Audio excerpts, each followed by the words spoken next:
You secured $10 million by assisting Travelers Insurance in disadvantaging victims of asbestos poisoning. If you wish to discuss corruption, we should certainly do so. Donald Trump's voice sliced through the atmosphere of the CNN town hall stage, bringing the proceedings to a sudden halt. Elizabeth Warren, who had been in the process of departing the stage following her own segment, froze in mid-stride, her posture stiffening. The audience, a group of 200 individuals who had just spent the previous hour applauding her spirited attacks on corporate greed, fell into a complete, stunned silence. Trump stood at the moderator's table, clutching a thick folder, notably refusing to sit in the guest chair like a typical town hall participant, but rather standing with the demeanor of a prosecutor readying a case. "Mr. President, that is not." Anderson Cooper attempted to regain control of the broadcast, but his intervention came too late. "Senator Warren just spent 60 minutes labeling me as corrupt," Trump continued, his voice projecting clearly to every corner of the hall, "telling these good people how I supposedly sold out to corporations and betrayed working families, so I believe it is only fair that we discuss the $10.3 million she personally acquired from the very corporations she claims to fight." He turned to the host. "Anderson, can we bring the senator back out here, since she expresses such a desire to discuss corruption?" Warren stood in the wings of the stage, her team clustered around her, whispering frantically, presenting her with the impossible choice to either walk away and appear guilty, or return to the stage to face whatever contents lay within the folder Trump was holding. The audience began to chant. She realized she had no viable alternative. The cameras were rolling, and millions were watching. She walked back onto the stage, attempting to project a confidence she did not genuinely feel, stating, "I am happy to address whatever baseless accusations you have."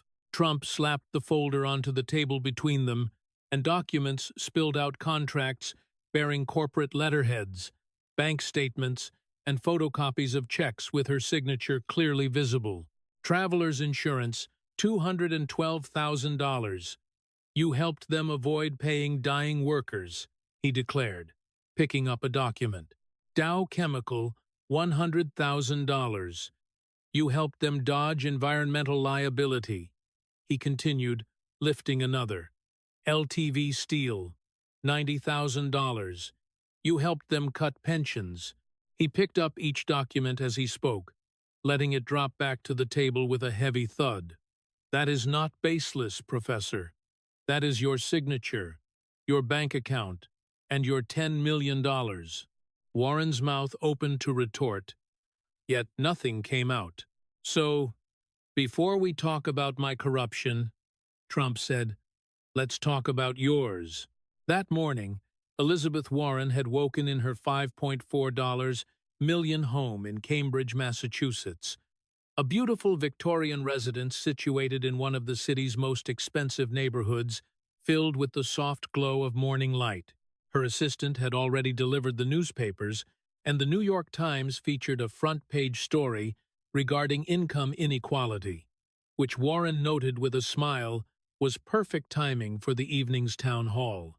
She walked to her home office, passing bookshelves filled with academic texts on bankruptcy law and consumer protection, and framed photos of her with Barack Obama, Hillary Clinton, and Bernie Sanders, the progressive wing of the party, the fighters, the people who understood that the system was rigged. Her chief of staff arrived at 7:30 with coffee and the briefing book for the CNN town hall. "Let's go through the key attacks one more time," Warren said, settling into her leather chair, the same chair where she had written her book about corporate corruption and prepared for Senate hearings. This was her space, her power base. "Attack 1, her chief of staff began, his corporate tax cuts. "You say he gave $800 billion to corporations and the wealthy, while working families got nothing, and you cite the specific companies that received the biggest cuts." Warren nodded, making notes. "Apple, Amazon, Corporations that don't pay their fair share. I have the numbers. I can quote them. Attack 2, the chief continued. His cabinet of billionaires and corporate executives, Treasury Secretary from Goldman Sachs, Commerce Secretary worth $3 billion. You say he didn't drain the swamp? He filled it with corporate lobbyists. I have all their names, Warren said, their net worths, their corporate ties. It will be devastating. Attack 3, he finished. His broken promises to workers. He said he would fight for them, but instead he rolled back overtime protections, weakened unions, and let corporations keep shipping jobs overseas. Warren was becoming energized now, her professorial instincts kicking in, as this was what she did best, taking complex economic issues and making them personal, showing working families exactly how they had been betrayed. And then I pivot to my vision, she said, what I would do differently. Actual structural change, tax the wealthy, break up big banks, empower workers, the whole economic patriotism framework. Her communications director joined them, pulling up polling data on her tablet. You are at 14% for 2028, third place behind Newsom and Whitmer. But your favorables with progressives are strong at 83%. If you nail this tonight, if you really land the anti-corruption message, you can move up, maybe into first place. Warren felt the familiar rush, the same feeling she had experienced before big Senate hearings or her Consumer Financial Protection Bureau testimony. The thrill of being the crusading professor taking on the powerful. What time is Trump's segment? She asked. 8:30. You go first at 7. So you set the narrative, and he spends his whole time responding to you. You control the terrain. Perfect, she said. She had learned in academia that whoever frames the debate wins the debate, and she would frame tonight as a referendum on corporate corruption and on Trump's betrayal of working families. By the time Trump took the stage, the audience would already be primed to see him as the villain. What Warren did not know, and could not have imagined, was that at that exact moment, 300 miles away in New York, Trump was in his own preparation session, and it was not about defense. On the 68th floor of Trump Tower, Trump sat at the head of his conference table, surrounded by his campaign team, his lawyers, and several thick binders of research. Show me what we have on Warren, he said.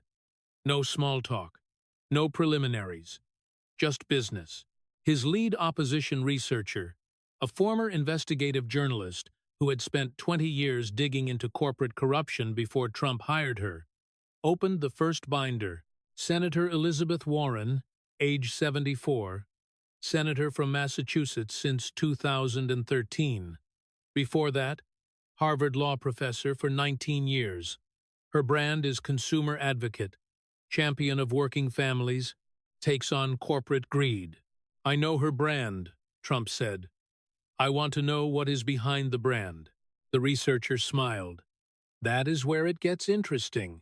Between 1995 and 2012, while she was a Harvard professor, positioning herself as a consumer advocate, she made $10.3 million, working as a consultant and expert witness for corporations. She pulled out contracts, real documents with Warren's signature visible on each one. Travelers Insurance, she noted. They were facing massive asbestos liability, thousands of workers dying from mesothelioma.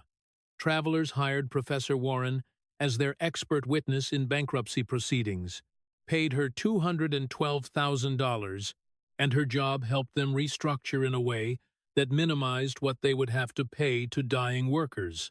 Trump leaned forward. She helped an insurance company avoid paying asbestos victims? Exactly, the researcher confirmed. And that is just one example. Dow Chemical hired her to minimize their environmental liability after a chemical leak, and LTV Steel hired her to help them cut worker pensions during bankruptcy. She was the hired gun for exactly the kind of corporations she now attacks in speeches, the researcher summarized. How much total? Trump asked. 10.3 million over 17 years. All from corporations. All while she was writing academic papers and giving speeches about how corporations exploit working families. Trump sat back. That is beautiful hypocrisy. What else? He asked. His lawyer took over. The Consumer Financial Protection Bureau. She designed it, advocated for it, almost ran it before Republicans blocked her appointment. It is her signature achievement, and it has been a political slush fund. He explained, between 2011 and 2017, the CFPB forced banks to pay $4 billion in settlements, but instead of that money going to harmed consumers, it was funneled to progressive activist organizations. La Raza got $300 million. Urban League got $270 million. Community organizing groups, housing counseling, nonprofits, all left-wing organizations. Trump absorbed this information. She built a government agency that forces banks to pay billions to political groups? Exactly, the lawyer said. The Treasury Department analyzed it 2 years ago and found systematic political bias in where the money went. It was designed that way from the beginning, creating a mechanism to funnel taxpayer money through bank settlements to activist groups that would support progressive candidates. That is not consumer protection, Trump said. That is money laundering. His campaign manager added the next piece. Then there is her Senate trading. She has been on the banking committee since 2013, gets classified briefings about upcoming regulations, financial markets, and what is coming. He pulled up spreadsheets showing dates, stock purchases, and regulatory announcements. March 2015. Classified briefing about new credit card regulations. 3 days later, she buys 20,000 inches Visa stock. A week after that, regulations favorable to credit card companies are announced. Visa jumps 12%, and she makes $2,400 profit. July 2016, the manager continued. Classified briefing about the European banking crisis and how it will affect U.S. banks. 2 days later, she sells 50,000 inches financial sector stocks. The crisis hits. Stocks drop 15%, and she avoided 7,000 inches losses. He went through more examples, noting 23 trades total, each one coming within days of a classified banking committee briefing, and each one profitable or loss-avoiding. That is insider trading, Trump said simply. Technically, members of Congress are exempt from standard insider trading laws under the speech or debate clause, the lawyer noted. But the Stock Act of 2012 was supposed to close that loophole. She is violating the Stock Act and made herself about $2.4 million doing it. Trump stood up, walked to the window overlooking Central Park, and thought about the calculation Warren was going to use tonight to attack his corporate connections, his billionaire cabinet, and his policies that helped the wealthy. She thought that was her strength, her moral authority. She is going to come after me on corruption tonight, he said. That is her whole play. She is the clean professor. I am the corrupt businessman. That is the plan, his campaign manager confirmed. Trump turned back to the table. So here is what we do. Let her have her full hour, let her attack me, let her think she has won, and then, during my segment, I bring all of this out, and I ask CNN to bring her back on stage. His team looked at each other skeptically. That is not how town halls work, his lawyer said. She will already be done. She will be backstage. I know, Trump replied. But when I start showing this evidence, CNN will bring her back because it will be the biggest story of the year, and she will not be able to refuse without looking guilty. It is completely unprecedented. his campaign manager said. Good, Trump replied. Unprecedented gets ratings, and it means she cannot prepare, cannot have her spin team craft a response. She will have to answer live on camera with millions watching. Trump smiled. She wants to talk about corruption. We will talk about corruption. Hers? His researcher asked. The key question, Trump said, is what if she handles it well? What if she is prepared for this? Trump shook his head. She won't be, because she thinks she is untouchable. She thinks her academic credentials and her consumer advocate image protect her, and she doesn't realize that I have been investigating her for 2 months, and I have receipts for everything. He looked at the binders of evidence, contracts, tax returns, trading records, bank statements, settlement documents, all obtained legally through public records, FOIA requests, and opposition research. Her entire career is built on attacking corporate corruption while secretly profiting from it. He said, and tonight, America finds out who she really is. By early afternoon, Warren was in makeup at CNN's Atlanta studios, feeling confident. She had reviewed her attacks, she knew her statistics, and she had practiced the righteous anger, the disappointed professor tone, and the fighting spirit that resonated with working families. Her team was excited, believing this was their moment to relaunch Warren as the 2028 fighter, the one who would stand up to corporate power, and who had learned from 2020 to come back stronger. At 6:30, she walked onto the stage for a final tech check, watching as the audience filed in 200 carefully selected voters, half Democrats, half independents, friendly enough territory. CNN had promoted this for weeks as back-to-back town halls, Warren versus Trump, and the contrast couldn't be clearer. At 7, Anderson Cooper walked out to applause and introduced Senator Warren. She took the stage to strong applause from the Democratic half of the audience, feeling the energy. This was going to be good. Senator Warren, thank you for joining us tonight, Cooper said. Thank you for having me, Anderson, she replied. I am excited to talk directly to hardworking families about the challenges they are facing and how we can fix a system that is rigged against them. The first question came from a young woman in scrubs. Senator, I am a nurse, I work 50 hours a week, and I can barely afford rent. How do you plan to address income inequality? Warren leaned forward. This was her wheelhouse. That is exactly why I ran for Senate, she began. Because I saw families like yours working hard, playing by the rules, doing everything right, and still struggling while billionaires and big corporations pay less in taxes than you do. The system is rigged, and we need leaders who will unrig it. Applause followed. Donald Trump gave $800 billion in tax cuts to corporations and the wealthy Apple, Amazon, the biggest companies in America, and they paid less in taxes after Trump's cuts than before. Meanwhile, working families like yours got crumbs. That is not economic policy, she declared. That is corruption. The applause grew louder. Warren was hitting her stride now, and for the next hour, she methodically prosecuted the case against Trump, criticizing his corporate cabinet, his broken promises to workers, and his policies that helped the wealthy. She had statistics, she had examples, and she had the moral authority of the Harvard professor who had spent her career studying these issues. The audience ate it up. The Democratic half applauded enthusiastically, and even some independents seemed persuaded. By the time Cooper thanked her at 8:15, Warren's team was ecstatic.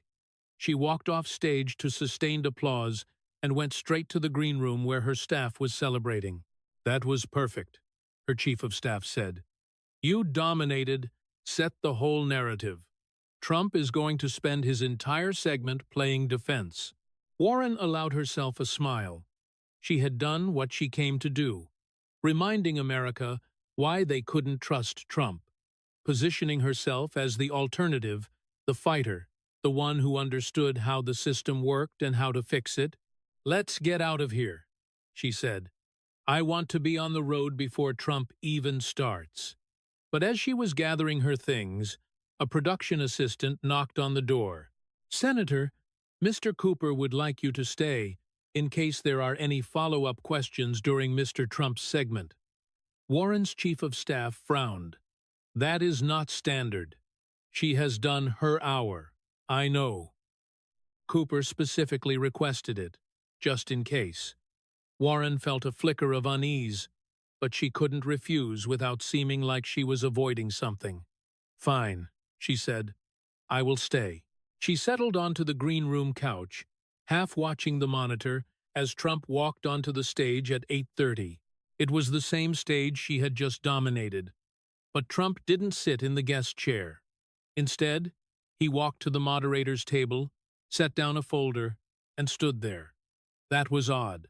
Cooper tried to start normally. "Mr. President, welcome. Our first question." The audience member stood. "Mr. President, Senator Warren just spent an hour calling you corrupt.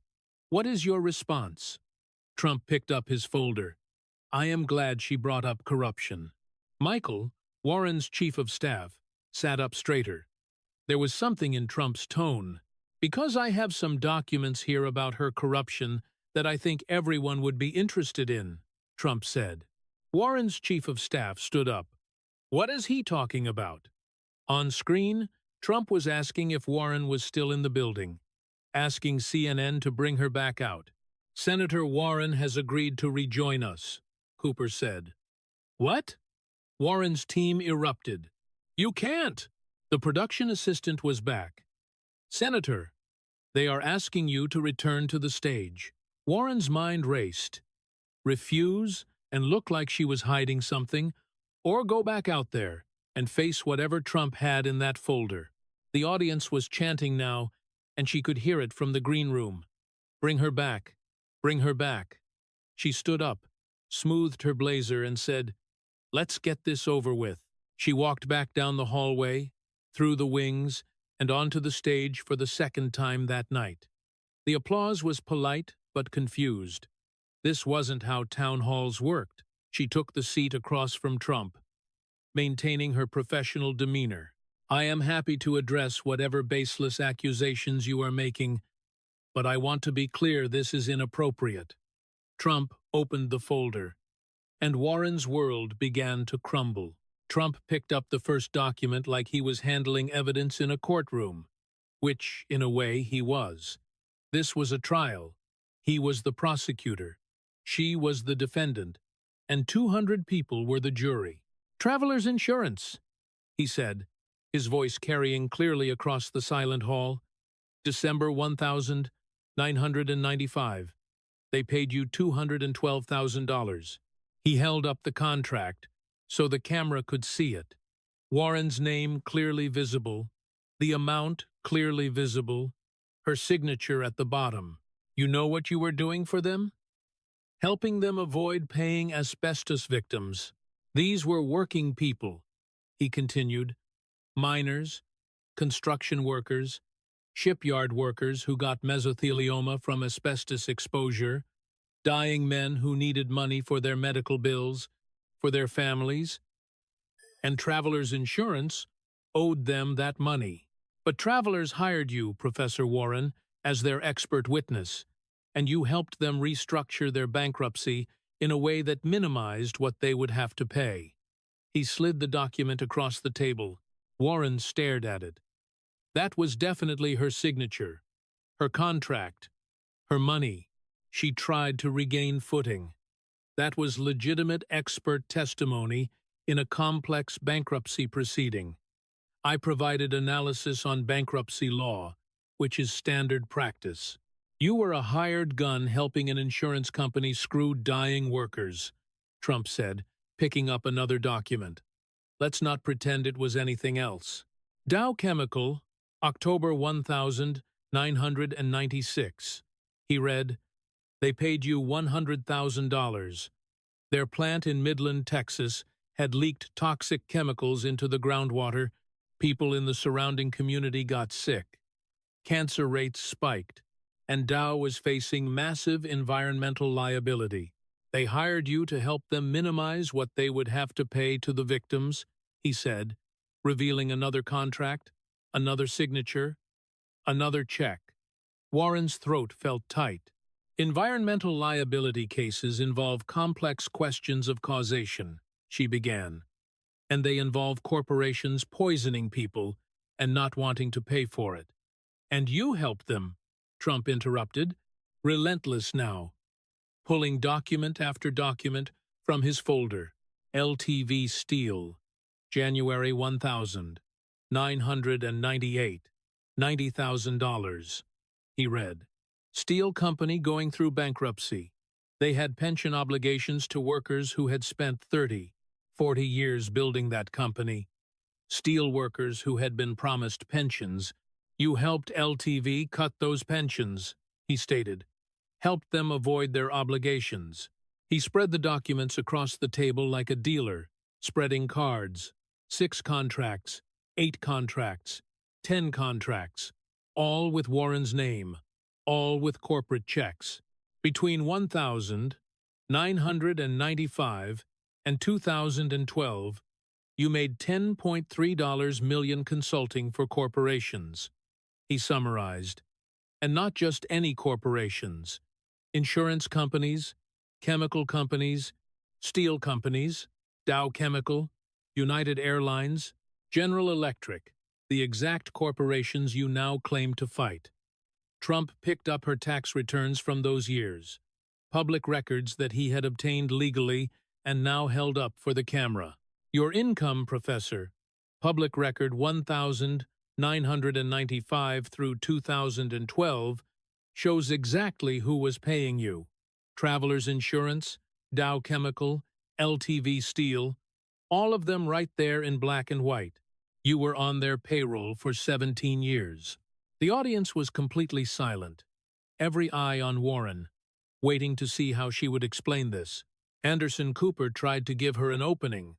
Senator Warren, how do you respond to these specific dollar amounts? Warren's mind was racing.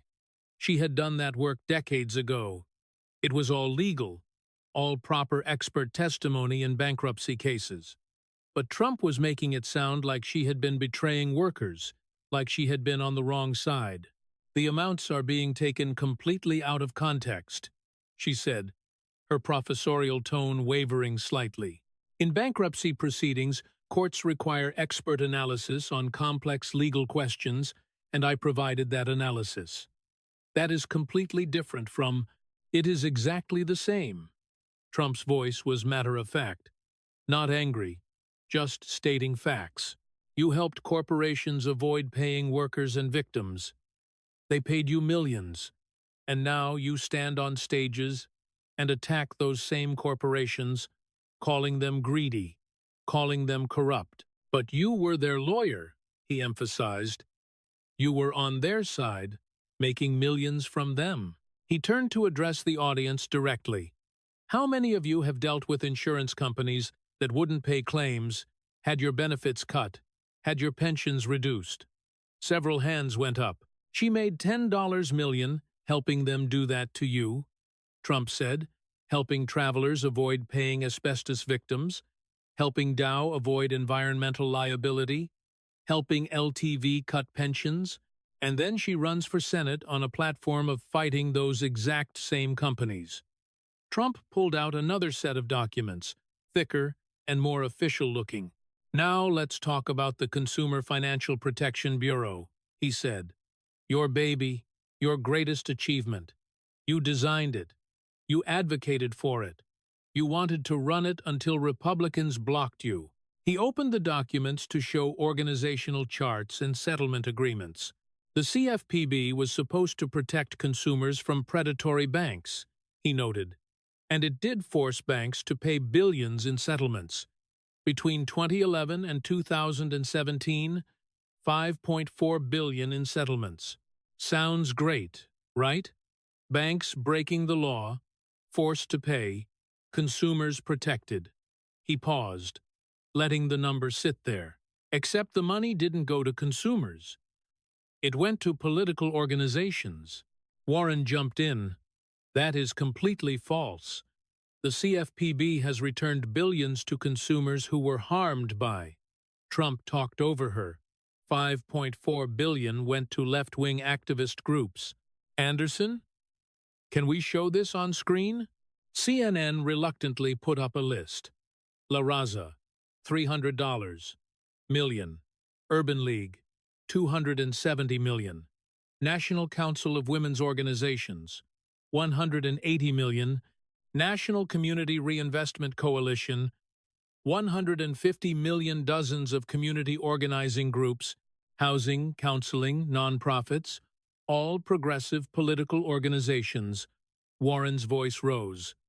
Those are legitimate housing counseling organizations providing services to underserved communities. They are political organizations, Trump countered, picking up descriptions of these groups' activities. La Raza lobbies for immigration reform. Urban League endorses political candidates. These aren't consumer protection groups. They are activist organizations, and you funneled $5 billion taxpayer dollars to them. He showed the mechanism of how the settlements worked. Banks got in trouble. CFPB forced them to pay. But instead of the money going to the specific consumers who were harmed, Warren's CFPB directed it to these approved organizations. Here is how it worked, Trump explained to the audience. Bank does something wrong, charges improper fees. Maybe the people who actually paid those fees should get refunds, right? But Warren's CFPB set it up so the bank had to pay money to La Raza or Urban League instead. Called it consumer education or housing counseling. But these groups weren't helping the people who got charged the fees, he said. They were running political operations. Cooper interjected, Senator, is that an accurate characterization? Warren was struggling now. The CFPB settlement structure was designed to provide broad community benefit beyond just individual remediation. The organizations that received funding were providing valuable services. They were providing political activism, Trump said. The Treasury Department analyzed this 2 years ago, put out a whole report about it, found systematic political bias in where the money went. Every organization that got CFPB money was a left-wing group, not one conservative organization, not one neutral group, only progressive activists. He held up the Treasury report, an official government document. You designed a federal agency that could force banks to pay billions to your political allies. That is not consumer protection. That is a slush fund. That is corruption with a government seal on it. Warren tried again. The CFPB has protected millions of consumers from predatory lending. The CFPB has been a political money laundering operation, Trump retorted. 5. $4 billion to progressive groups that support candidates like you. You built that. You designed it that way. It wasn't an accident. It was the plan from the beginning. Trump moved to his next section before Warren could respond, pulling out stock trading records, spreadsheets showing dates and amounts. Now, let's talk about your work on the Senate Banking Committee, he said. You have been on that committee since 2013. 11 years. You get classified briefings, information about upcoming regulations, about financial markets, about what the government is planning, very valuable information, the kind of information that could make someone a lot of money if they traded on it. He showed the trading records. These are your stock trades. Public information? Senators have to disclose them. Let's look at the pattern. Cooper and the audience watched as Trump methodically went through trade after trade, each one following the same pattern. Classified briefing, trade within days, profit or avoided loss. March 2015, Trump read, You attend a classified banking committee briefing about new credit card regulations.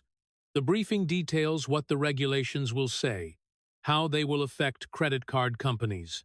3 days later, he continued, you buy $20,000 of Visa stock. 1 week after that, the regulations are publicly announced. They are very favorable to credit card companies. Visa stock jumps 12%, and you make $2,400 in 8 days. Warren interrupted. My investments are managed by a financial advisor who, these aren't in a blind trust, Trump shot back. These are direct trades. Your name on them. Your decision. July 2016. Trump went on.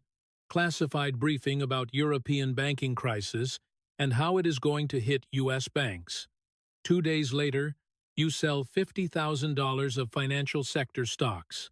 1 week later, the crisis hits. Stocks drop 15%. You avoided losing $7,500 because you sold before the public knew about the crisis. He showed more examples from September 2017, November 2018, April 2019, each time the same pattern. Classified briefing, trade, profit. We analyzed all your trades during your time on the banking committee, Trump stated. 23 trades that came within 5 days of classified briefings. 23 times, you traded right after learning information the public didn't have, and all 23 times, you either made money or avoided losses. Cooper asked, Senator, the timing does seem notable. Warren's face was flushed. I don't personally manage every single trade. My financial advisor makes recommendations based on market conditions, based on information you give him from classified briefings. Trump interjected. He pulled out SEC regulations. Securities and Exchange Commission rules are very clear. You cannot trade on material non-public information. You sat in classified briefings where you learned what regulations were coming, which banks were in trouble, which policies would help or hurt financial companies. Then, you traded on that information, made yourself $2.4 million doing it. He held up a document with an official seal.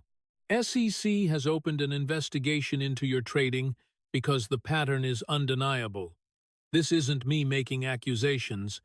This is the Securities and Exchange Commission looking at insider trading by a United States senator. Warren tried to pivot to attacking him. This is exactly what I am talking about. When you challenge the powerful, when you fight for working families, they come after you with, I am not coming after you with anything except your own records. Trump's voice was firm. Your contracts, your tax returns, your trading records, your settlement documents, everything I have shown tonight is public information. Your signature, your trades, your money. He listed, I didn't make any of this up. He pulled out the final section, employment documents, and Harvard faculty listings, and we haven't even talked about Pocahontas's yet. The audience stirred. That nickname always got a reaction. Warren's anger flared. That is a racist slur, and I will not sit here while you. It is not racist. It is accurate, Trump said. You claim to be Native American. You used it to get hired at Harvard. You listed yourself as a minority on faculty directories. You built your early academic career on claiming Cherokee heritage. He showed Harvard's diversity reports from the 1990s.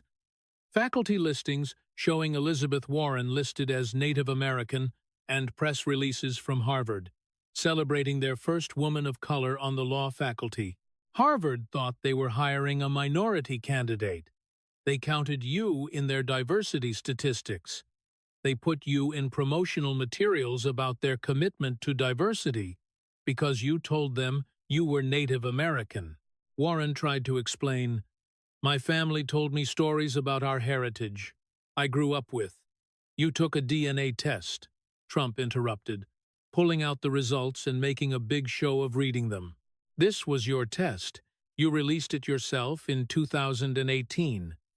The results showed you are somewhere between 1/64th and 1/1024th Native American. That means you have less Native American ancestry than the average white American, he said, letting that sink in. Less than average. But you used it to claim minority status for decades to get hired, to advance your career. You took a position that should have gone to an actual Native American, an actual minority candidate. The Cherokee Nation put out a statement. Trump continued, said you are not Cherokee, said you dishonored real Native Americans by claiming their heritage for professional advantage. But you didn't apologize. You called it a mistake. Decades of lying was just a mistake, he scoffed. Warren was visibly shaking now. My family history. Your family history doesn't make you Native American any more than my liking tacos makes me Mexican, Trump retorted. You lied. You got caught. And you won't own it. Trump stepped back from the table, gestured at all the evidence spread across it. Contracts, tax returns, trading records, settlement documents, employment applications, a career's worth of contradiction between her public image and her private actions.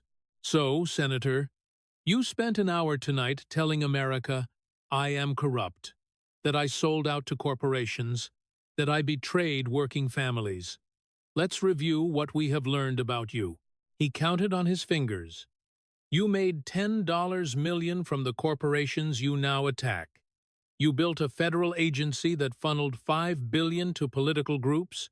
You committed insider trading on the Senate Banking Committee for personal profit. You lied about being Native American to advance your career. And you did all of this while positioning yourself as the champion of working people. He turned to the audience. She lives in a $5 million mansion in Cambridge. She is worth $12 million. She makes $400,000 a year. From Harvard to teach one seminar, one class. She hasn't taught a full course load in years, but she is going to fight for working families from her mansion while trading on insider information. Warren stood up abruptly, her voice shaking with anger or fear or both. This is character assassination. This is exactly what happens when you challenge powerful interests. They dig through decades of work and twist everything. I didn't twist anything. Trump remained seated, calm. I showed your contracts, your tax returns, your trades, your employment applications. These are facts, public records, your signature on documents. If those facts make you look bad, that is not my fault. That is yours, he concluded. The audience was riveted. This had gone from a town hall to something else entirely. A prosecution, an exposure. 200 people watching a political figure confront evidence she couldn't explain away. Warren looked at Cooper desperately. Anderson, this is not a legitimate town hall. This is an ambush. These are documents Mr. Trump has presented, Cooper said carefully. Do you want to specifically address any of the allegations?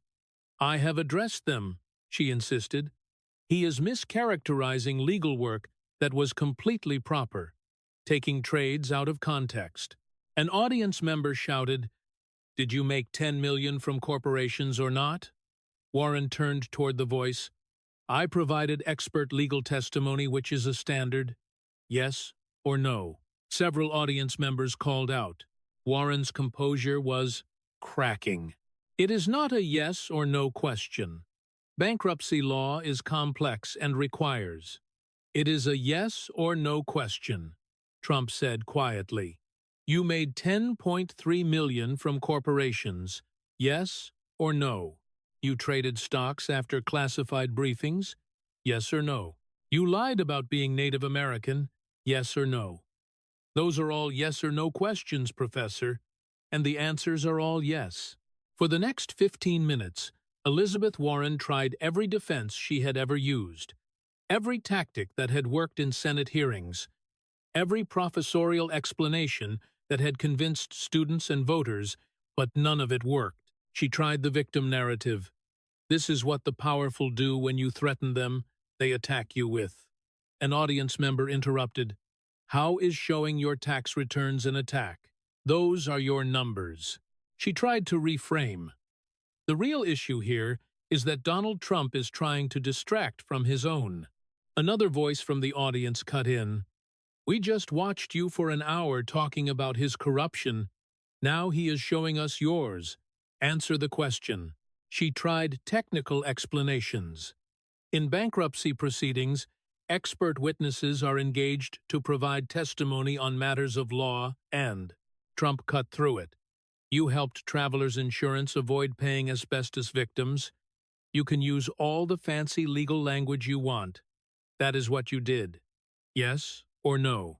Warren's voice was rising, losing the controlled professor tone.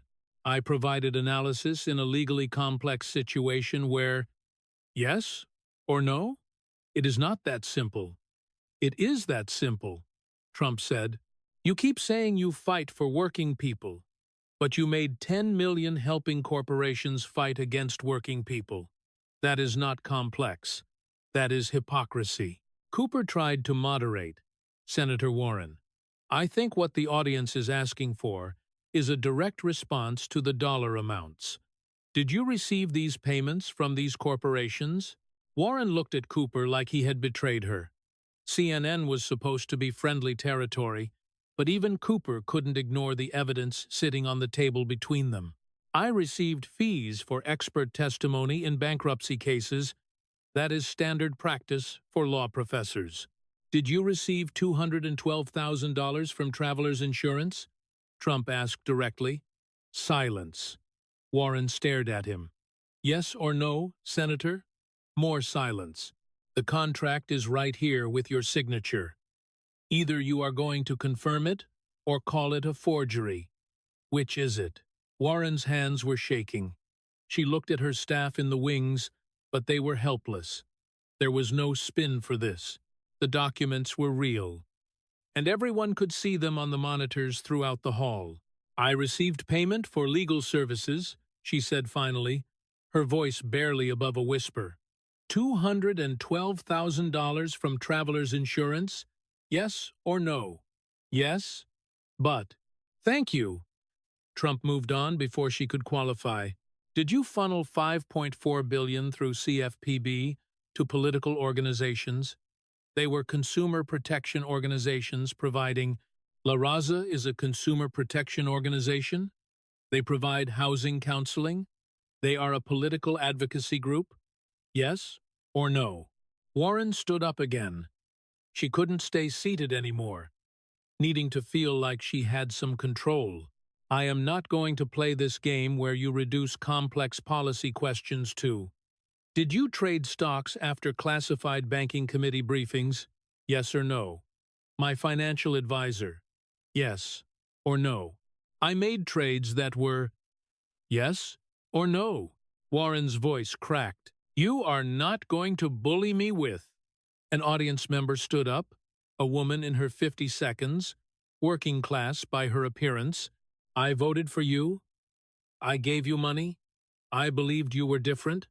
Did you trade on insider information? Or not? Just tell us.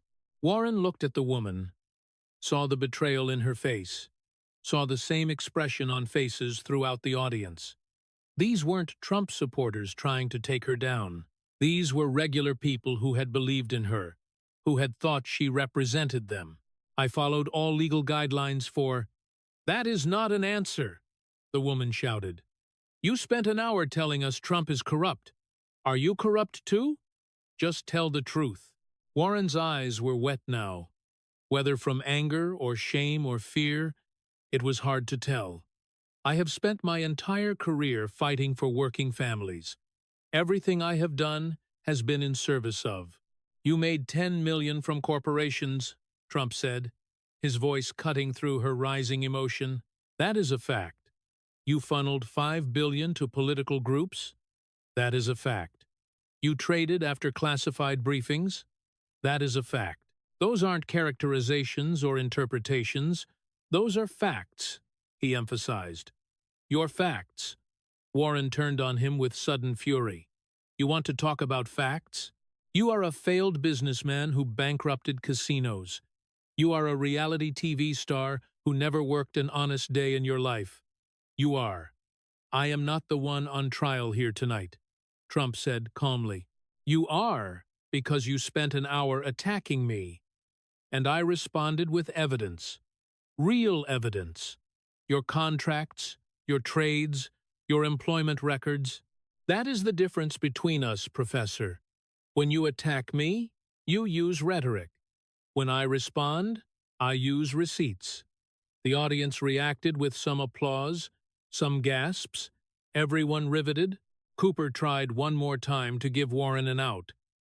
Senator, if you could just address the specific allegations. Warren looked at Cooper, looked at Trump, looked at the audience that had cheered her an hour ago and now sat in judgment, looked at the documents spread across the table that she couldn't deny. She made a decision. I am not going to participate in this circus anymore. And she walked off stage. Not a graceful exit, not a strategic retreat, just walking away mid-confrontation with Trump still standing there, with questions still hanging, with evidence still on the table. The audience didn't know how to react. Some started to applaud, but stopped. Some whispered to each other. Most just sat in stunned silence at what they had witnessed. Cooper looked at his producers, at Trump, at the empty chair where Warren had been sitting. No one had a script for this. Trump gathered his documents back into his folder, spoke to Cooper but really to the cameras. She wanted to talk about corruption, Anderson. We talked about it, her corruption, and when confronted with evidence she couldn't spin, she ran away. He walked off stage, not rushed, not dramatic, just a man who had accomplished what he came to do. The camera stayed on the empty stage, the empty chairs, the place where minutes before America had watched a senator be destroyed by her own records. Cooper tried to wrap up, stammered through some closing remarks, but everyone knew the only thing that mattered had already happened. Warren had been exposed, confronted with evidence she couldn't deny, and she had run. Within minutes, the video was uploaded to every platform. Not edited by partisan hacks, just raw footage from CNN's official feed showing Elizabeth Warren being systematically dismantled with document after document, her growing panic, her inability to answer simple questions, her final flight from the stage. The clip went viral immediately, garnering 10 million views in the first hour, 50 million by morning, 100 million by the end of the week. Not because of clever editing, not because of spin, just because millions of people watched a politician who had built her career on righteousness, being confronted with evidence of hypocrisy and having no answer. The first call came at 1 p.m. That night, Warren was in her hotel room in Atlanta. Her staff clustered around, trying to figure out damage control. Her phone rang, blocked number. She almost didn't answer, then did. Elizabeth, it is Nancy. Nancy Pelosi, former Speaker, still the most powerful Democrat in Congress. Warren felt a surge of hope. Support from Pelosi could turn this around. Nancy, thank God. I need you to. Listen. Pelosi's voice was ice. What happened tonight was a disaster. Not for Trump, for you, for the party. You went on national television and couldn't answer basic questions about your finances. He ambushed me with. He showed your tax returns, your contracts, your trades. Those aren't ambush materials. Those are your records, and you couldn't explain them. Warren felt tears threatening. I tried to explain. He wouldn't let me. You couldn't explain because there is no explanation, Pelosi said flatly. You made millions from corporations while attacking corporations. You used CFPB as a political slush fund. You traded on classified information. Elizabeth, I have been in politics for 40 years. I know corruption when I see it. And tonight America saw it in you. Nancy, the The Senate Democratic Caucus is meeting tomorrow. There will be calls for you to step down from the banking committee. I can't protect you from that. I won't protect you from that." The line went dead. Warren stared at her phone. Nancy Pelosi, the ultimate loyalist, the person who defended Democrats through every scandal, had just abandoned her.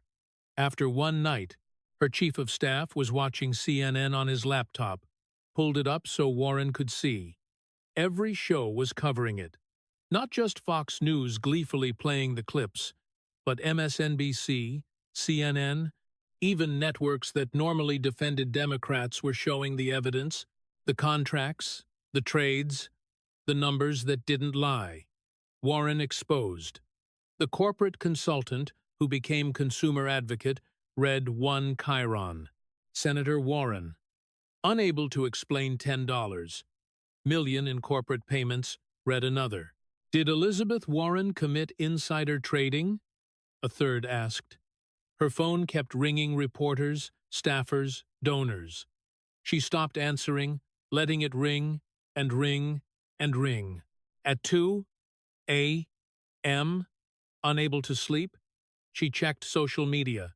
It was brutal. The video had been clipped into dozens of segments, each one showing her failing to answer a question, each one showing her growing panic. The final walk-off played over and over. She looked guilty because she is guilty, had 50,000 retweets. Harvard professor who made $10 million from corporations lectures us about greed, had 70,000. The look on her face when Trump asked yes or no was a meme with 100,000 shares. Even progressives who had supported her were turning. I defended her through Pocahontas. I can't defend this. The evidence is real. Had been retweeted by major progressive influencers.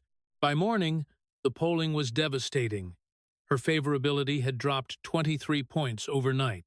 Among Democrats, she had fallen from 83% favorable to 52% favorable. Among all voters, she was underwater, 38% favorable, 57% unfavorable. But worse than the polling were the calls from donors. Major donors who had supported her Senate campaigns, who had been ready to fund a presidential run. Elizabeth, this is Tom Steyer, billionaire progressive donor who had given her campaigns millions. I can't support you anymore. What Trump showed last night? That CFPB money going to political groups? I funded some of those groups. This makes all of us look corrupt. Tom, if you will just let me explain. There is nothing to explain. The settlements are public. The organizations are political. You designed a federal agency to fund progressive activism with bank settlement money. That is corruption. I can't be associated with it. Another call. Senator Warren. This is Michael Bloomberg. Even Bloomberg, who had run against her for president, had reached out, not to help, to condemn. Your CFPB scheme was brilliant, actually forcing banks to pay progressive groups instead of harmed consumers. I am almost impressed. But now that it is exposed, every Democrat is going to face questions about whether we support using federal agencies as political slush funds. You have handed Republicans ammunition for a generation. Click. By the end of day one, Warren had lost 15 major donors. By the end of week one, 47 donors had publicly announced they were no longer supporting her. Day 3. The Senate Ethics Committee announced a formal investigation into her trading. Not partisan Republicans launching a witch hunt, but the bipartisan Ethics Committee, including 3 Democrats, voting unanimously to investigate. Day 5. The Securities and Exchange Commission confirmed they were reviewing her banking committee trades for potential insider trading violations. The Stock Act was clear. Members of Congress couldn't trade on non-public information, and the pattern Trump had exposed met the legal definition. Day 7, Warren held a press conference in Boston trying to get ahead of the story, but it went even worse than the CNN town hall. Reporter: Senator, Did you or did you not make $212,000 from traveler's insurance? Warren, I provided expert testimony in a complex bankruptcy case. Reporter, yes or no? Warren, it is not a yes or no question. Reporter, it literally is. Did they pay you $212,000? That is a yes or no question. Warren tried to pivot. The real issue here is that Donald Trump is trying to distract from. Another reporter, Senator, with respect, Trump isn't here. We are asking you about your record. Did you make $10 million from corporations? Warren, over 17 years, I provided legal services. Reporter, so, yes? Warren, I provided services that were. Reporter, Senator, can you just say yes, you made $10 million from corporations? That is a fact. Can you just acknowledge it? The press conference lasted 12 minutes before her staff ended it. The video went viral. Warren unable to give straight answers to straight questions again. Day 10. Harvard announced they were placing her on administrative leave, pending a review of her hiring. The faculty diversity report from 1,995 that listed her as Native American was getting renewed attention. Had she committed fraud to get hired? The Massachusetts Bar Association opened an investigation. Day 14, Chuck Schumer, Senate Majority Leader, called her into his office, and Warren knew what was coming. Elizabeth, the caucus met. The votes aren't there to keep you on the banking committee. There are calls to remove you from every committee. Chuck, you can't. I can't protect you. The evidence Trump showed isn't going away. Every Democrat on the banking committee is facing questions about whether they knew about your trading. Every Democrat is facing questions about whether they support CFPB being used as a slush fund. You are toxic. Warren felt the walls closing in. How long do I have? Banking committee vote is Monday. You will be removed. Then probably Judiciary, Finance, every committee except maybe Environment and Public Works, because nobody cares about that one. So I am just a backbencher. You are lucky if you are that, Elizabeth. There are members calling for your resignation, not expulsion. They know they don't have the votes for that, but resignation, and those calls are coming from Democrats. Warren left Schumer's office in a daze, walking through the Capitol hallways where staffers and senators avoided eye contact.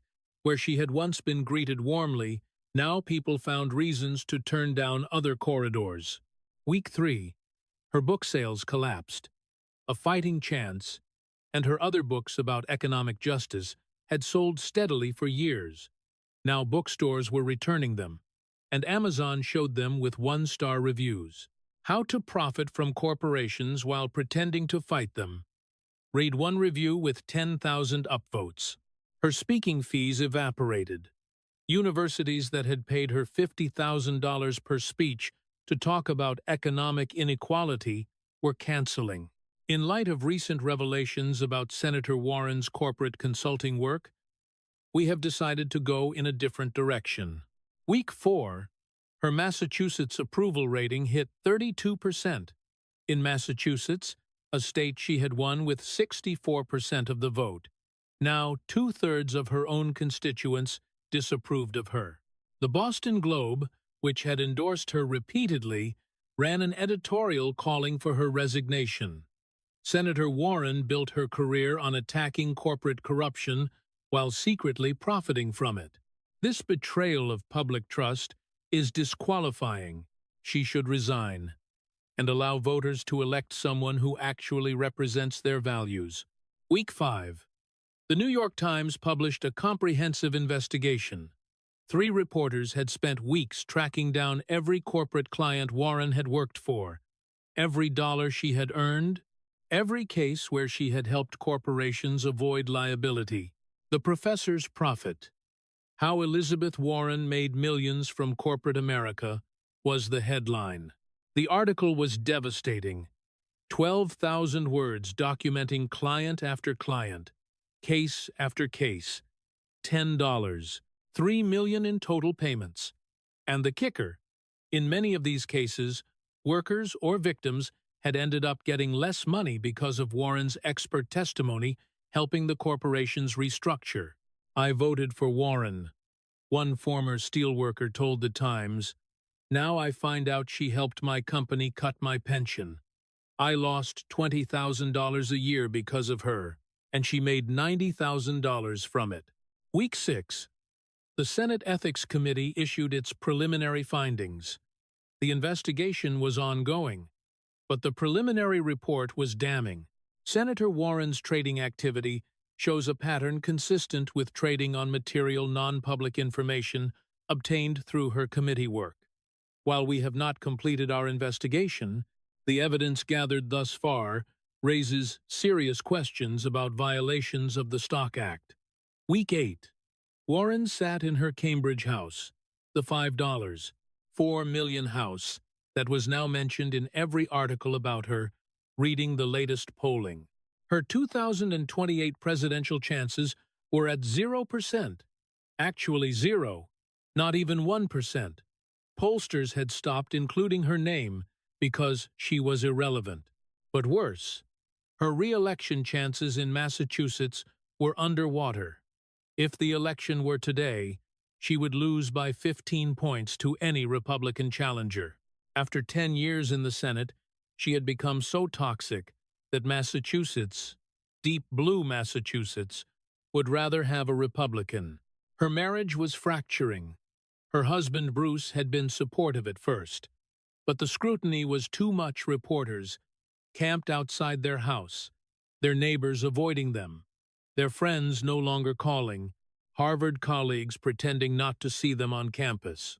"I can't do this anymore, Elizabeth," Bruce said one evening as they sat in their living room with the curtains drawn so reporters couldn't see in. "We can't go anywhere, can't do anything. Our lives are destroyed." "It is temporary," Warren said without conviction. "This will blow over. It has been 2 months. It is getting worse, not better," he replied. "Every day there is a new article, a new investigation, a new revelation about money you made or trades you did. When does it end?"